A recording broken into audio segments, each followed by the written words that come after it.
revue des titres des journaux bi nga xam ne moom la ñuy daal di def daal di door directement doore ko ak Source A à sa une 8 janvier 2018 8 janvier 2025 Source A déjà dans le top 5 du paysage médiatique 1001 merci à nos lecteurs et annonceurs mi ngoog mu mel ni tey la anniversaire Source A bu ñu sukkandikoo ci journal bi 8 janvier 2018 8 janvier 2025 mi ngoog ñi nga xam ne ñooy Source A ci turu équipe bi yëpp ñu ngi daal di jaajëfal bu baax a baax suñu téléspectateurs yi suñu lecteurs yi nga xam ne ñooñu safoo taamuñu di ñu suivre tous les jours surtout nag ñi nga xam ne ñooy les fidèles lecteurs du journal toujours avec le quotidien Mamina Daffé et Ibrahima Cissé inculpés dans le dossier Prodac décision forte du juge financier le cabinet d'audit et d'expertise ADER 6 sur l'avenue Albert Soro a été désigné à la date du 6 janvier 2025 par le juge d'instruction financier aux fins d'effectuer une expertise sur l'affaire Prodac. Le juge financier cherche notamment à savoir s'il y a eu ou non, oui ou non, un délit de surfacturation, mais aussi si les entreprises TIDA et ITA sont aptes ou non à exécuter le marché voilà fii mbirum li nga xam ne mooy Prodac bi loolu Source A daal di ñëwaat ak la forte décision du juge yi nga xam ne daal dina koy jël ci saytu mbir mi le ñu ñëw ci yëfi Cheikh Oumar Anne moom mi nga xam ne accusé par Omar Sow responsable politique à Yeumbeul au détour des investitures faites par la nouvelle responsabilité lors des législatives plainte de Cheikh Oumar Anne Oumar, ex-ministre conseiller du président Macky Sall. Selon lui, je fais partie des fondateurs de la nouvelle responsabilité dirigée par Amadou Ba, mais Cheikh Oumar Anne me considère comme un homme puissant à travers se considère comme un homme puissant à travers son argent et ses marabouts. Il ne cesse de Moussa journal bi xawul leer de il ne cesse de proférer je pense des mesures des menaces et tout ça sous le regard impuissant de Amadou Ba voilà face à de telles accusations l'ancien ministre de l'Éducation nationale a décidé de porter plainte contre le responsable politique à Yeumbeul pour injures et propos diffamatoires à son encontre d'ailleurs le Thierno de Ndioum a déjà saisi ses avocats pour croiser le fer avec son accusateur voilà après kaddu yi nga xam ne Omar Sow moom mi nga xam ne ex-ministre conseiller bokkoon ci fare woon ci Macky Sall mu jigim daal di dem rejoindre li nga xam ne mooy nouvelle responsabilité bu Amadou Ba yëkkati na ko daal di koy teg ci ndoddo Cheikh Oumar Anne moom nag ginnaaw bi mu jàppee ne ay kaddu diffamatoire la daal di saisir li nga xam ne mooy yoon ngir daal di koy porter plainte placé sous mandat de dépôt depuis plus de 2 mois par le pôle financier judiciaire suite à un contentieux avec la douane liberté provisoire refusée à Khadim Ba Locafrique la douane réclame à l'homme d'affaires 215 milliards de francs CFA Khadim Ba sur le PV d'enquête de la douane selon lui mon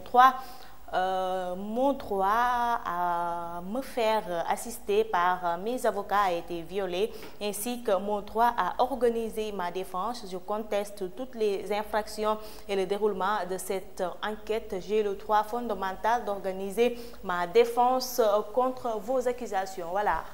ki nga xam ne mooy Khadim Ba di doom ci Amadou Ba borom Locafrique moom mi nga xam ne ça fait 2 mois la ñu ko la daal di nekk ci loxoy yoon bu ñu sukkandikoo ci Source A liberté provisoire bi nga xam ne ay avocat wam doon nañ ko ñaan dañ ko daal di refuser waaye bu ñu sukkandikoo ba tey ci ay kàddoom moom Khadim Ba li mu wax mooy fa mu nekk respecté wuñu li nga xam ne mooy ses droits toujours avec le quotidien venu à Mbelexé pour assister au Gamou une femme accouche et enterre son bébé voilà mu nekk lu doy waar ziara annuelle de Ngouaba Khalif de Médina Niass Kaffrine un CRD organisé dans le Ndoukoumane et on termine avec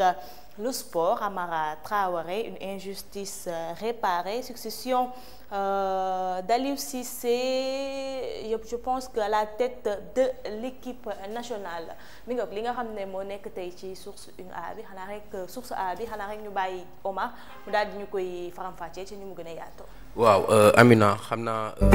fi nga mujjee laay tàmbalee mooy par rapport ak Amara Traoré qui succède à Aliou Cissé au niveau du département d'élite de la Fédération sénégalaise de football ndax dafa am le CRD mooy comité technique de la Fédération sénégalaise de football am benn département boo xam ne nii moom mooy coordonner liggéey bi nga xam ne nii les différents entraîneurs dañ koy def parce que bëri na ay catégories am na équipe A bi am na équipe U17 U19 U21 donc léegi Amara Traoré moom il a pour rôle maanaam di coordonner liggéey boobu il a été désigné donc ñu gis ni en fait c'est une injustice qui est réparée parce que Amara Traoré peut-être il s'attendait à être le nouvel entraîneur de l'équipe nationale du Sénégal mais finalement gis nga nii ki nga xam ne nii moom mooy Pape Thiaw moom la ñu tànn alors que Amara Traoré aussi il a eu à diriger l'équipe nationale du Sénégal mais loolu yàgg na je pense que c'était en 2012 leneen li c'est par rapport au CRD organisé dans le Ndoukoumane loolu ab gàmmu la moo ngi xewee sa Ngodiba donc nekk dans le département de Kaffrine donc CRD saay bu gàmmu amee wala un événement religieux dina am un CRD boo xam ne nii les différentes autorités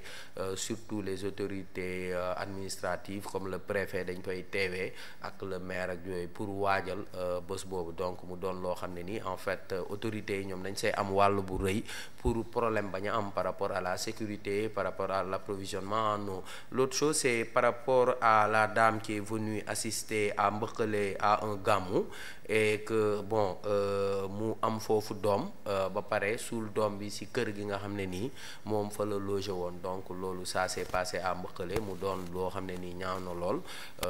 mu bëri ci dëkk bi ndax temps yi daal dañuy dégg mbirum infanticide bëri na lool leneen li c'est par rapport à Khadim Ba de Locafrique comme ni nga ko waxee Khadim Ba il avait introduit une demande de liberté provisoire mais demande liberté provisoire boobu dañ ko bañal donc Khadim Ba nga xam ne nii waa douane sénégalaise ñoom ñoo koy topp ñu koy toppee 215 milliards de francs CFA léegi nag Khadim Ba dégg ngeen lu mu wax dans le PV d'audition parce que moom nee na en fait moom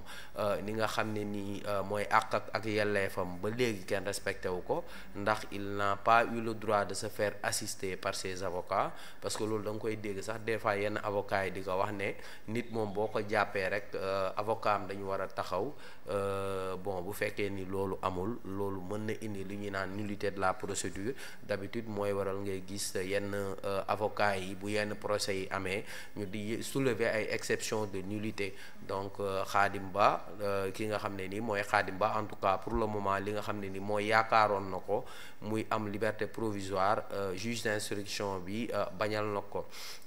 leen li c'est par rapport ak ki nga xam ne nii moom mooy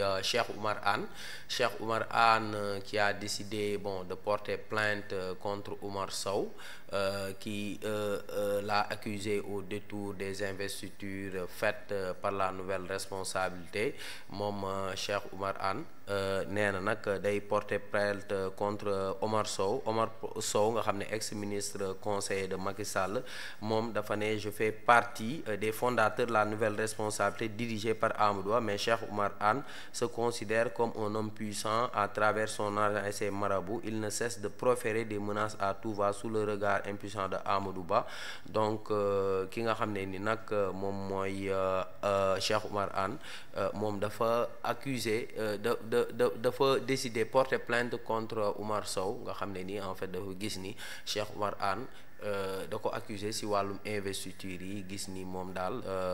daf ci amoon benn rôle boo xam ne nii moom neex ko ki nga xam ne nag moom mooy Cheikh Oumar Anne il s'est senti diffamé ba pare gis ni en fait il a été insulté da ko jàppee ay saaga donc il a décidé de saisir ses avocats pour porter plainte contre le tonitruand Oumar Sow leneen li c'est par rapport ak l'affaire Prodac Mamina Daffé ak ki nga xam ne nii moom mooy Ibrahima Cissé doon ñi nga xam ne nii ils ont été placés sous mandat de dépôt yàggul dara dans l'affaire Prodac nag bon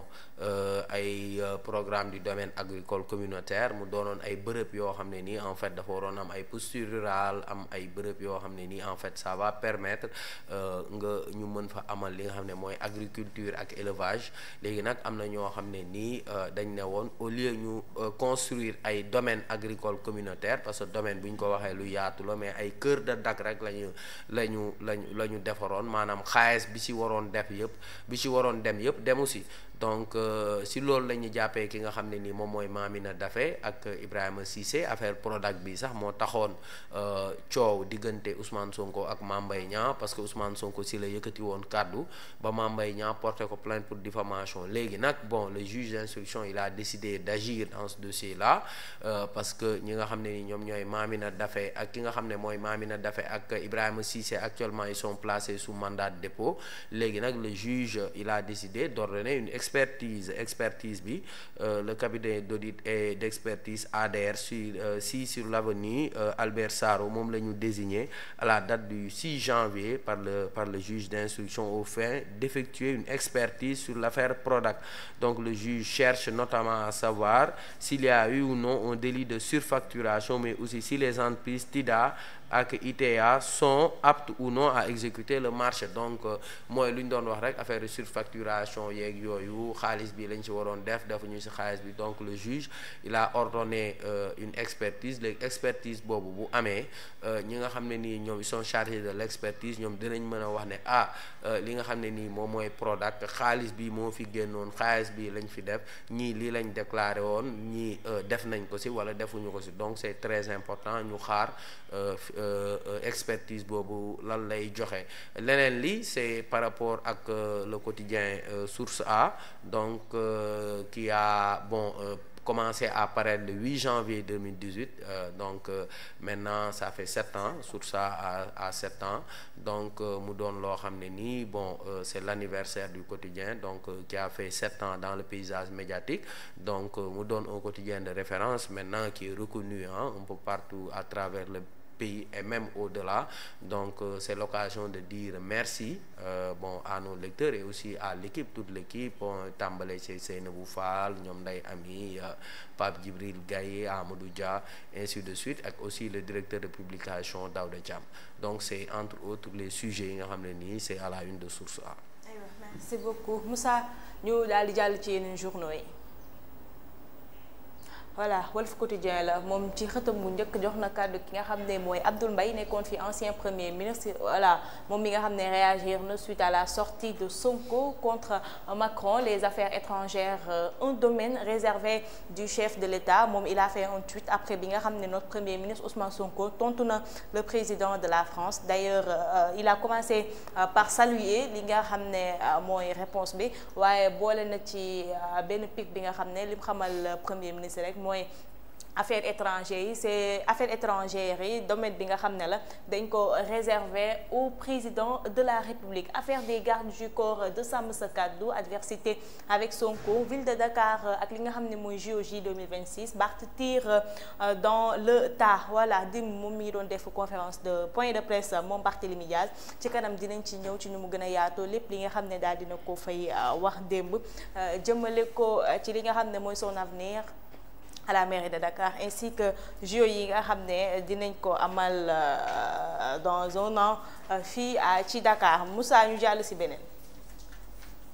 Vox Populi la ci xëtam bu njëkk moom ñëw na foofee ca l'ONAS loterie nationale sénégalaise Toussaint Manga le DG de la LONAS sauve les emplois de 900 chefs de famille envoyés au chômage il a décidé de reprendre les réseaux de magasins laissés par l'ancien partenaire Premier Bit voilà moom ginnaaw bi ko ñu bari xarabee ndax ba mu ñëwee bokk na ci ñi nga xam ne ñoo doon def les licenciements abusifs di dàkke moom Toussaint Manga dafa mel ni dafa bëgg a remédier ci loolu ndax daal dinay sauver 900 emplois yi nga xam ne partenaire bi fi nekkoon di Premier Bit moom bi mu ñëwee da ko daal di stand-by wala supprimer drame dans le département de Koungheul scène d'horreur d'une sanglante bagarre entre bergers et cultivateurs à Djounto dans ce village d'Ida Mouride les frères Ngak ont failli périr sous les coups de coupe de berger des images Voilà, c'est pas un peu clair xaama xool ak sama téléphone. Des images insoutenables de la mutation de Babacar et Cheikh Ngak, interné à l'hôpital de Kaffrine à l'origine de ce déchaînement de violence. Le troupeau des bergers qui a investi le champ d'arachide des frères Ngak, les deux jeunes bergers en fuite. Les villageois appréhendent leur père. Voilà mu nekk ab coow bi nga xam ne jub na ci département bu Koungheul ci dëkk bi ñuy wax Junto. ñoom nag ñi nga xam ne ay baykat lañ ñoo doon coow ba daal di ci jamante li nga xam ne sax mooy paaka ba am ñaax ñi nga xam ne fi mu toll nii di leen a yóbbu urgence foofee ci hôpital bu Koungheul. ñi ko def nag fi mu toll nii dañoo daal di daw, waaye ñi ñu jàpp waa dëkk ba ñu jàpp rek mooy seen papa. li nga xam ne moom la source a xëyee fii moom la daal di ñëwaatee Vox Populi ak dame bi nga xam ne moo demoon gàmmu daal di fay am doom ba pare daal di suul doom ji ca kër ga. Barth tire surtout ce qui bouge et défie Ousmane Sonko. Tu as connu un ami, mais là tu connaîtras un vrai adversaire politique. Tu me verras bientôt, tu m'entendras, ce n'est qu'une question de temps, a dit le maire de Dakar. Tu m'impressionnes pas. Si tu me connais pas, il faut demander à Abdoulaye Wade et à Macky Sall qui je suis. Il parle de braquage de la mairie de Dakar et se réclame toujours l'idylle. Loolu la daal di wax moom ki nga xam ne mooy Barthélémy Diaz ci li nga xam ne moom la doon amal démb ca point de presse ba. Aïcha Moussa ñu dem ci beneen journal. L'Observateur la moom ci xëtam gu njëkk ñëwaat na ci li nga xam ne mooy trafic de drogue à grande échelle à Dakar. Les déclarations intrigantes de la bande criminelle qui a foncé sur les policiers de l'OCRTIS. Fat Bintou Mbaw, la copropriétaire de Touba Taïba Automobile, parmi les caïds arrêtés, une maison, un verger et d'autres biens de Moussa Mbaye, le présumé chef de gang saisi. Toujours le journal qui revient sur le point de presse de Barthélémy Diaz, le maire de Dakar, qui ouvre encore le feu sur le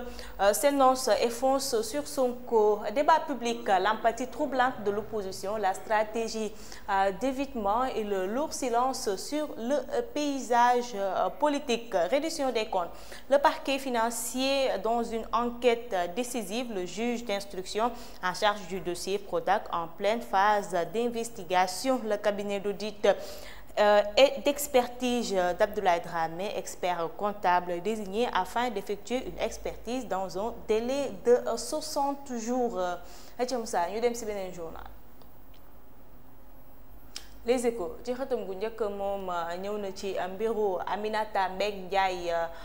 de plus en plus